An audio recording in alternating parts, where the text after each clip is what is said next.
తల్లిని అంటిపెట్టుకుని చలికి వెచ్చగా నిద్రిస్తున్న 5 ఏళ్ల బాలుడికి ఆ రాత్రి కాళరాత్రి అయ్యింది. శనివారం అర్ధరాత్రి చడీ చప్పుడు కాకుండా ఇంట్లోకి ప్రవేశించిన తోడేలు చిన్నారిని నోటకరుచుకుని అడవిలోకి పరుగు తీసింది.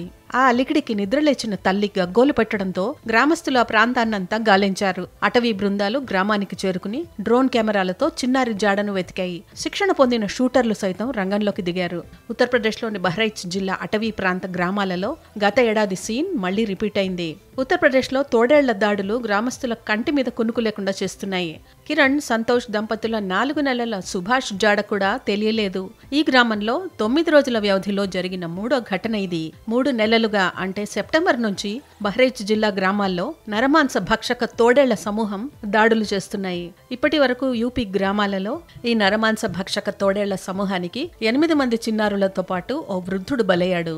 తోడేళ్ల దాడుల్లో 32 మంది గాయపడ్డారు. సీఎం యోగి ఆదిత్యనాథ్ ఆదేశాలతో షూటర్లు ఇటీవల 4 తోడేళ్లను కాల్చి చంపారు. మరికొన్నింటి కోసం గాలింపు చర్యలు కొనసాగుతున్నాయి.